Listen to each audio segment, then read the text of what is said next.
आप लोग सोच रहे होंगे केजरीवाल क्या बात कर रहा है, मोदी जी होंगे। नहीं, मोदी जी अगले साल 17 सितंबर को 75 साल के हो रहे हैं। बीजेपी के अंदर मोदी जी ने 2014 में मोदी जी ने खुद ने रूल बनाया था कि बीजेपी के अंदर जो भी 75 साल का होगा उसको रिटायर कर दिया जाएगा। सबसे पहले आडवाणी जी को रिटायर किया गया, उसके बाद मुरली मनोहर जोशी जी को रिटायर किया गया, फिर सुमित्रा महाजन को रिटायर किया गया, फिर यशवंत सिन्हा को रिटायर किया गया। अब मोदी जी अगले साल 17 सितंबर को रिटायर होने वाले हैं। तो मैं बीजेपी से पूछना चाहता हूं, आपका प्रधानमंत्री का दावेदार कौन है?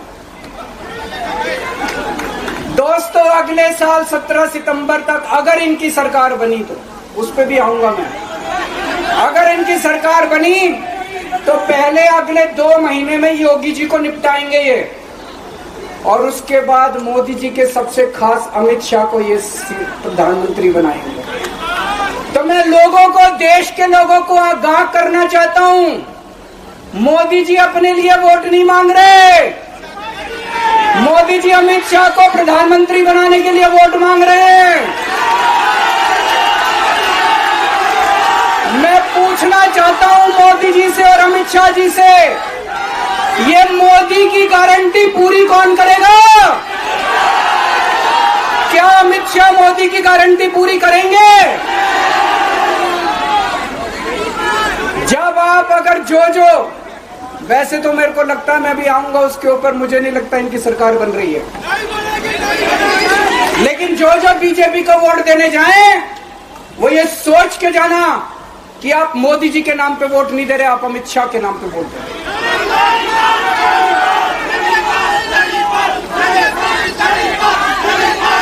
अब एक खुशखबरी है आप लोगों के लिए, अब एक खुशखबरी है, सबको बता देना जो मैंने बातें कही है, बड़ी सोच समझ के कही है।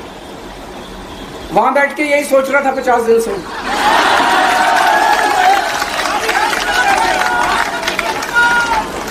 दोस्तों, पूरे देश के मेरे को बाहर निकले हुए 20 घंटे हो गए। इन 20 घंटों के अंदर भी मैंने रात भर में जनता से बात कर रहा था, लोगों से फोन कर रहा था।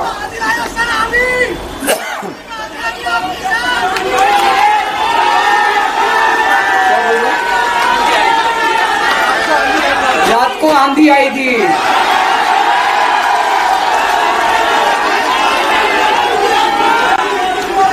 पिछले 20 घंटे में मैंने जो बातचीत करी है, कई बड़े बड़े एक्सपर्ट से बात की, चुनाव विश्लेषकों से बात की, सेफोलॉजिस्ट से बात की, जनता से बात की, फोन पे लोगों से।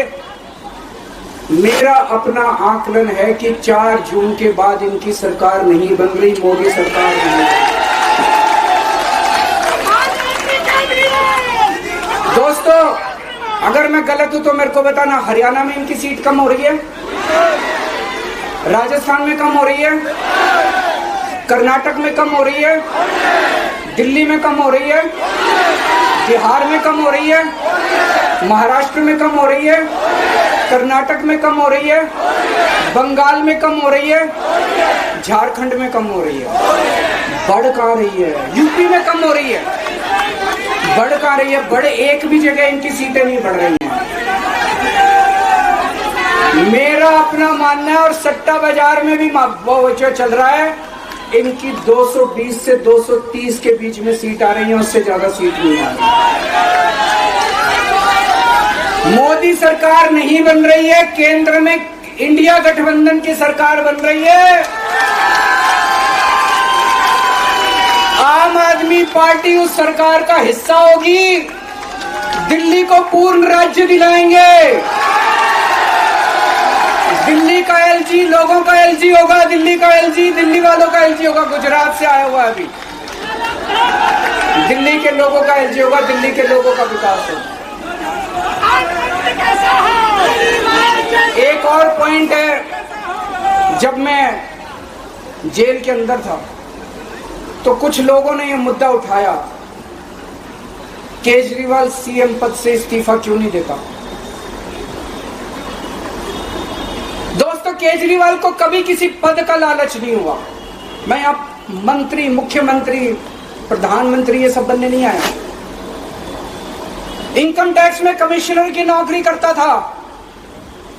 कमिश्नर की नौकरी छोड़ के दिल्ली की झुग्गियों के अंदर 1 नहीं, 2 नहीं, 3 नहीं, 10 साल तक मैंने दिल्ली की झुग्गियों के अंदर काम किया है, सुंदर नगरी और नंदनगर की झुग्गियों के अंदर, इनकम टैक्स कमिश्नर की नौकरी छोड़ के। जब मेरे को दिल्ली की जनता ने पहली बार सीएम बनाया, असूलों के ऊपर 49 दिन के अंदर सीएम पद से इस्तीफा दे दिया था। एक चपरासी की नौकरी कोई नहीं छोड़ता। सीएम बनने के लिए लोग अपना दायां हाथ कटाने के लिए तैयार होते हैं। मैंने खुद से अपने आप सीएम की कुर्सी को लात मार दी थी 49 दिन के अंदर। मेरे लिए सीएम पद इंपॉर्टेंट नहीं है। आज मैंने सीएम पद से इस्तीफा क्यों नहीं दिया जेल जाने के बाद? दोस्तों, पिछले 75 साल में भारतवर्ष में इतने राज्यों के चुनाव हुए, इतने राज्यों के चुनाव हुए, दिल्ली के अंदर सबसे ऐतिहासिक बहुमत से आम आदमी पार्टी जीती। 55-56% वोट, एक बार 67 सीट, एक बार 62 सीट। इतने भारी बहुमत से आज तक कोई राज्य की सरकार 75 साल में नहीं जीती। इतने भारी बहुमत से जीतने के बावजूद झूठा केस, अब उनको पता है वो हमें हरा नहीं सकते दिल्ली के अंदर। उन्हें पता है अगले 20 साल तक दिल्ली में आम आदमी पार्टी को कोई नहीं हरा सकता। तो उन्होंने एक षड्यंत्र रचा, राजनीतिक षड्यंत्र रचा। केजरीवाल को झूठे केस में जेल भेज दो, केजरीवाल को इस्तीफा देना पड़ेगा, केजरीवाल की सरकार गिर जाएगी। उन्होंने ये षड्यंत्र रचा। मैंने कहा मैं भी इस्तीफा नहीं दूंगा। तुम अगर जनतंत्र को जेल में कैद करोगे तो जनतंत्र जेल से चला के दिखाएंगे। सरकार भी जेल से चला के दिखाएंगे। कतई इस्तीफा, तुम्हारे ट्रैप में फंसने वाले नहीं हम। ये अगर हेमंत सोरेन साहब को भी इस्तीफा नहीं देना चाहिए था, जेल से सरकार चलानी चाहिए। अगर हमने इस्तीफा दे दिया, ये तो बड़ा अच्छा इनके लिए। जिस राज्य के अंदर ये चुनाव हारेंगे उसके मुख्यमंत्री को पकड़ के जेल में डाल दो, सरकार गिरा दो। उसके मुख्यमंत्री को पकड़ के जेल में डाल दो, सरकार। आज मैं अगर दिल्ली की जेल के अंदर रह के दिल्ली की जेल से इस्तीफा नहीं दे रहा, वो इस तानाशाही के खिलाफ संघर्ष कर रहा हूं, इसको समझ लेना। केजरीवाल को किसी पद का लालच नहीं है। सीएम तो 100 सीएम की कुर्सी देश के नाम कुर्बान हो गई। मुझे पता चला मेरे जेल जाने से बहुत लोग भावुक हुए, खासकर मेरी माँ, बहनें, महिलाएं बहुत रोई।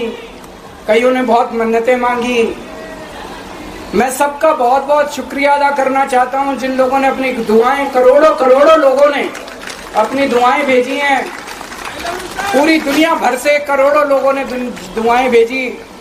उन्हीं के आशीर्वाद का कमाल है कि आज मैं आप लोगों के बीच में हूं। आप लोग सब लोग सुखी रहें, देश खूब तरक्की करे, फले फूले, आप सब लोग खूब खुश रहें, ऐसी मेरी प्रभु से इच्छा है। भारत माता की। राष्ट्रगान के लिए अपने जगह पर सभी लोगों से आग्रह है कि खड़े हो जाएं प्लीज।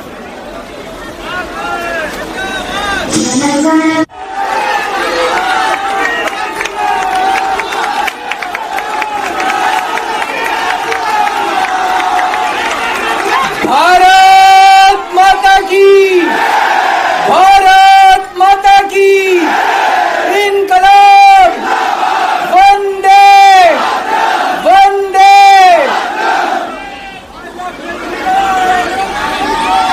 आप सब लोगों का तहे दिल से बहुत बहुत शुक्रिया। इतनी तपती धूप के अंदर इतनी देर से इतनी बड़ी संख्या में आप लोग मेरा इंतजार कर रहे हैं। मैं आपका तहे दिल से बहुत बहुत शुक्रिया अदा करना चाहता हूं।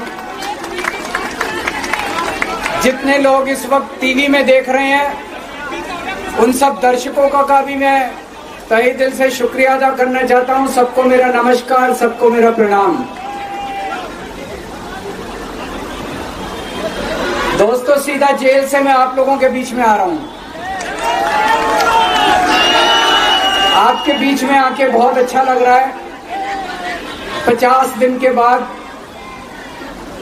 अभी अभी मैं, मेरी पत्नी भगवंत मान साहब, हम लोग कनॉट प्लेस में हनुमान मंदिर में गए थे। हनुमान जी का आशीर्वाद लिया, उनके दर्शन किए। फिर शिव जी के मंदिर गए, शनि जी महाराज के पास गए, उनका सबका आशीर्वाद लिया।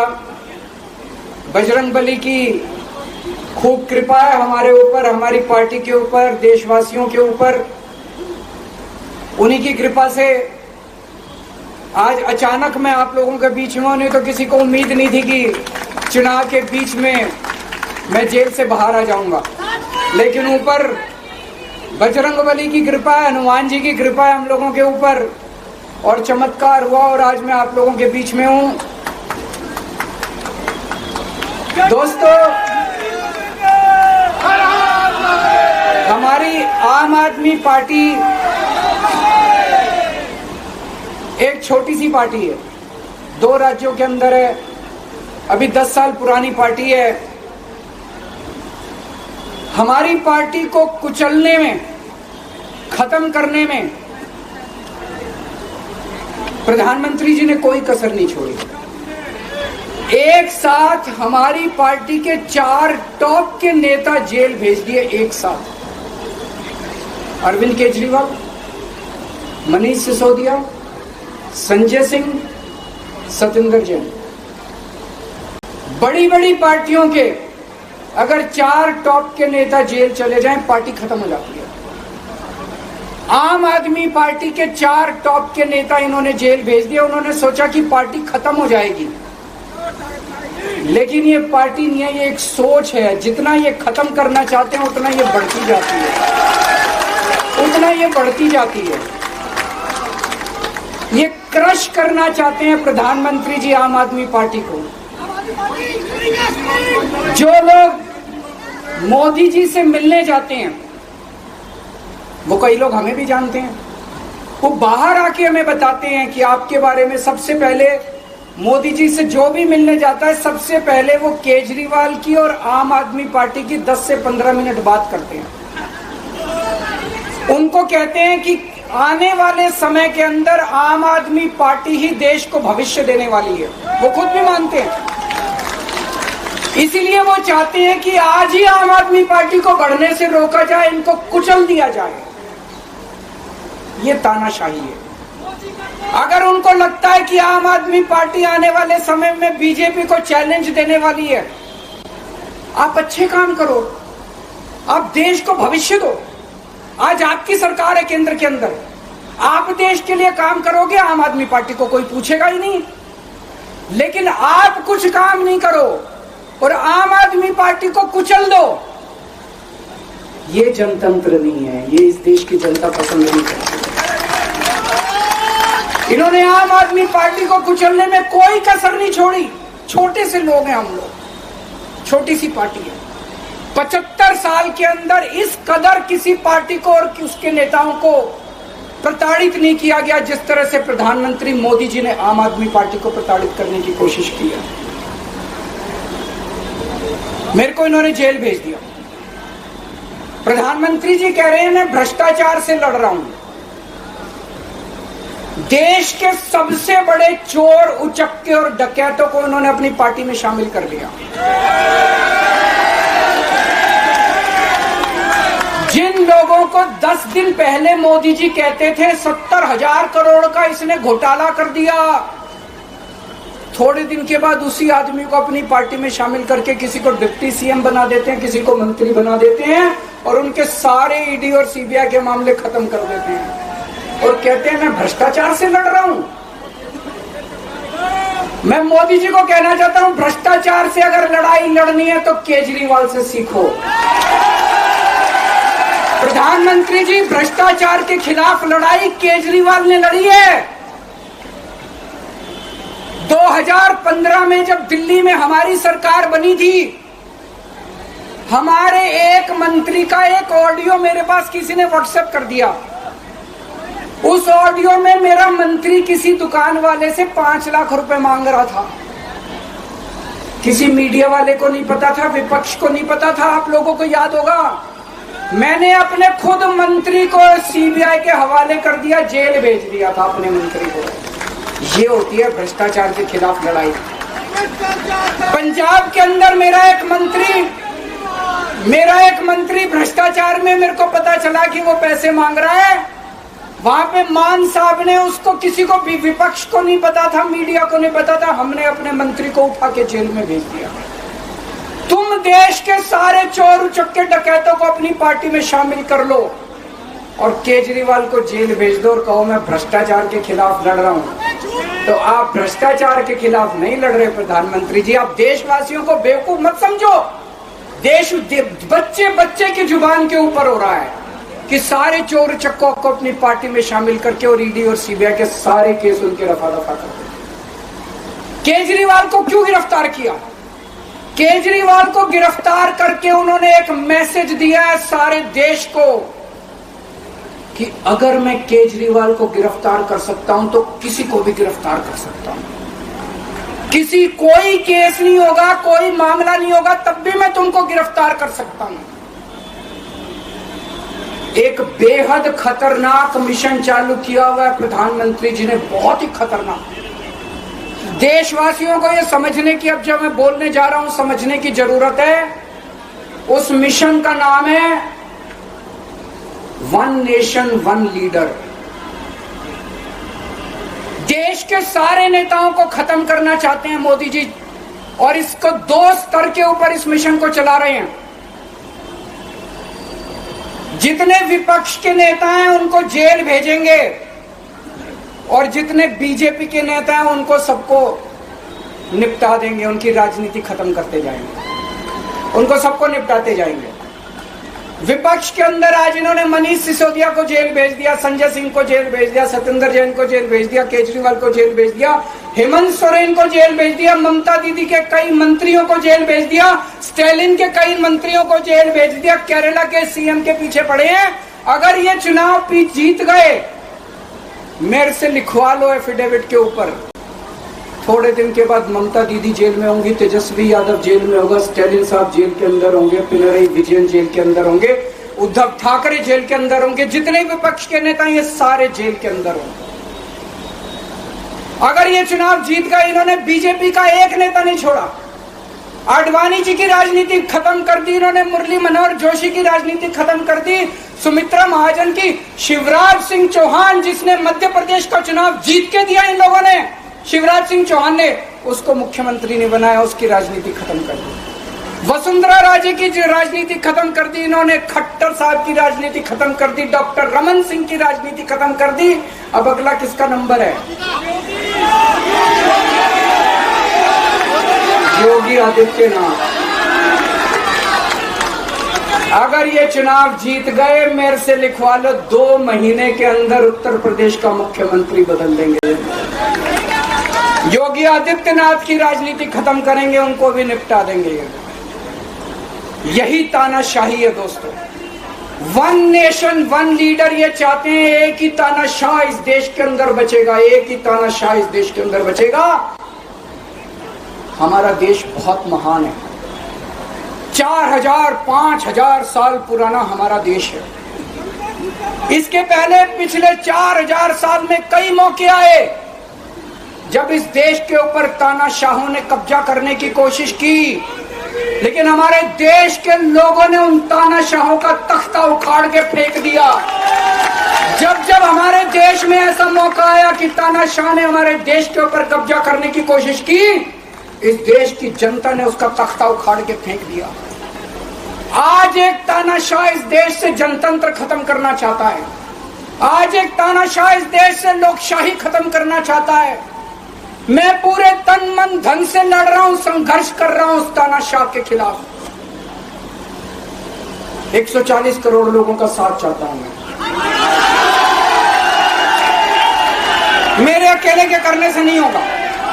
140 आज मैं आप लोगों से भीख मांगने के लिए आया हूं, 140 करोड़ लोगों से, 140 करोड़ लोगों से भीख मांगने के लिए आया हूं। मेरे देश को बचा लो, मेरे भारतवर्ष को बचा लो, मेरा भारत बहुत महान है।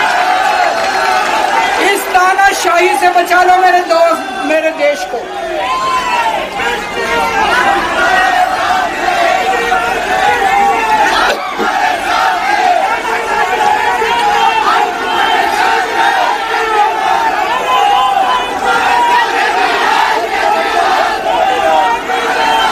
मैं सुप्रीम कोर्ट का बहुत बहुत शुक्रिया अदा करना चाहता हूं। उन्होंने 21 दिन दिए हैं, एक एक दिन में 24 घंटे हैं। मैं एक दिन में 24 में से 36 घंटे काम करूंगा, पूरे देश भर में घूमूंगा इस तानाशाही को रोकने के लिए। दोस्तों, जितनी मेरे अंदर ताकत है, मेरा सब कुछ कुर्बान है देश के लिए। मेरा तन मन धन सब कुछ कुर्बान है मेरे देश के लिए। मेरे खून का एक एक कतरा मेरे देश के लिए, मेरे शरीर का एक एक कतरा, मेरी जिंदगी का एक एक पल मेरे देश के लिए। मेरे देश को बचाने के लिए मैं पूरे देश में जाऊंगा। दोस्तों, अब एक बहुत महत्वपूर्ण बात करने जा रहा हूं, उसको ध्यान से सुनना। ये लोग इंडिया गठबंधन से पूछते हैं आपका प्रधानमंत्री कौन होगा। मैं बीजेपी से पूछता हूं आपका प्रधानमंत्री कौन होगा। आप लोग सोच रहे होंगे केजरीवाल क्या बात कर रहा है, मोदी जी होंगे। नहीं, मोदी जी अगले साल 17 सितंबर को 75 साल के हो रहे हैं। बीजेपी के अंदर मोदी जी ने 2014 में मोदी जी ने खुद ने रूल बनाया था कि बीजेपी के अंदर जो भी 75 साल का होगा उसको रिटायर कर दिया जाएगा। सबसे पहले आडवाणी जी को रिटायर किया गया, उसके बाद मुरली मनोहर जोशी जी को रिटायर किया गया, फिर सुमित्रा महाजन को रिटायर किया गया, फिर यशवंत सिन्हा को रिटायर किया गया। अब मोदी जी अगले साल 17 सितंबर को रिटायर होने वाले हैं। तो मैं बीजेपी से पूछना